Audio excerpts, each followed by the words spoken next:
এক ছিল ছোট্ট একটা গ্রাম।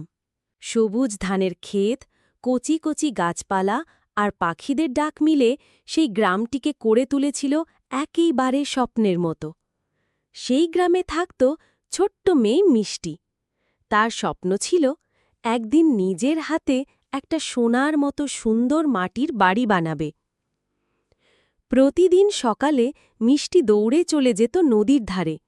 সেখান থেকে টলটলে পানি ভরে আনত আর মায়ের সঙ্গে বসে মাটির দলা বানাত। মাটির গন্ধে তার মন ভরে যেত। দিন কেটে যেত পরিশ্রমে, কিন্তু তার চোখে সবসময় ঝলমল করত স্বপ্নের আলো। একদিন হঠাৎ আকাশে কালো মেঘ জমল। প্রবল ঝড় বৃষ্টি শুরু হল। নদীর পানি ফুলে উঠল, কিন্তু মিষ্টি হাল ছাড়ল না।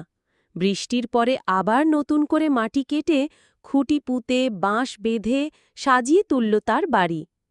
এবার সে আরও শক্ত করে দেয়াল গাঁথল, ছাদে খড় বিছাল আর জানালায় তাঁচ বসাল। কয়েকদিনের মধ্যে দাঁড়িয়ে গেল সোনার মাটির বাড়ি। গ্রামের সবাই অবাক হয়ে গেল। ছোট্ট মেয়েটির ইচ্ছে, পরিশ্রম আর সাহসের কাছে হার মানল প্রকৃতি। সেই দিন থেকে গ্রামের লোকেরা মিষ্টির বাড়িটাকে নাম দিল সোনার মাটির বাড়ি।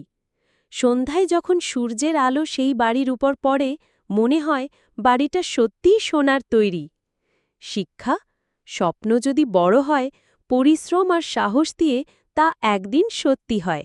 চ্যানেলটিকে ভালো লাগলে লাইক, শেয়ার, সাবস্ক্রাইব করে দেবেন।